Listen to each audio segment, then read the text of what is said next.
আজ সাভারের জাতীয় স্মৃতিসৌধে শ্রদ্ধা জানিয়েছেন ত্রয়োদশ জাতীয় সংসদের নবনিযুক্ত স্পিকার ও ডেপুটি স্পিকার। সেখানকার বিস্তারিত খবর জানাতে যুক্ত হচ্ছেন সহকর্মী রায়ান বেনামিন। রায়ান, যেমনটি বলছিলাম, আজ সকালেই সাভারের স্মৃতিসৌধে শ্রদ্ধা জানিয়েছেন স্পিকার ও ডেপুটি স্পিকার। তাদের সাথে কে কে উপস্থিত ছিলেন জানাবেন।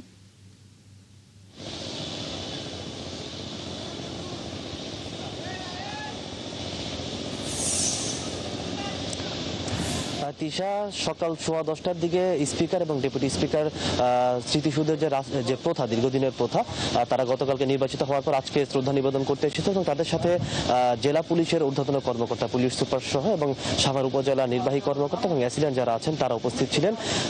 মূলত এখানে আসলে তারা শ্রদ্ধা নিবেদন করেছেন। শ্রদ্ধা নিবেদন শেষে যে স্মারক বই আছে স্মৃতিসৌধে, সেই স্মারক বই স্বাক্ষর করেছেন তারা। এরপর আসলে সাংবাদিকদের সাথে কথা বলেছেন। নায়াসিনামাইড ও স্যালিসাইলিক সমৃদ্ধ লিলি ফেস ওয়াশ যা ফেসের ডেড স্কিন সেল দূর করে দেয় দ্বিগুণ ফাস্টার ব্রাইটেনিং।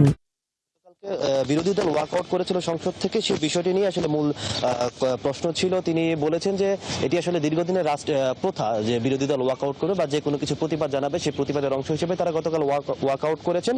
তবে প্রথম দিন যেহেতু এবং এই সংসদে অনেক সংসদ সদস্য আছেন যারা এবার প্রথম নির্বাচিত হয়েছেন, তো সেদিক বিবেচনা করে গতকালকে যদি ওয়াকআউট না করতো বিরোধী দলের সংসদ সদস্যরা, সেক্ষেত্রে হয়তো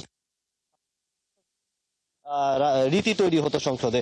এর পাশাপাশি তিনি আরেকটি বলেছেন যে রাষ্ট্রপতি ইস্যুতে যে প্রশ্ন দেখা দিয়েছে, সে রাষ্ট্রপতি ইস্যুতে আসলে তিনি কোনো মন্তব্য করতে চাননি। সেটি যেহেতু তিনি অন্য একটি দলের, সে কারণে আসলে তিনি এই বিষয়ে কোনো মন্তব্য করতে চাননি এবং বেলা 11:15টার সময় তারা স্মৃতিসৌধ ত্যাগ করেছেন এবং শহীদ জিয়াউর রহমানের মাজারে শ্রদ্ধা জানানোর জন্য চলে গেছেন।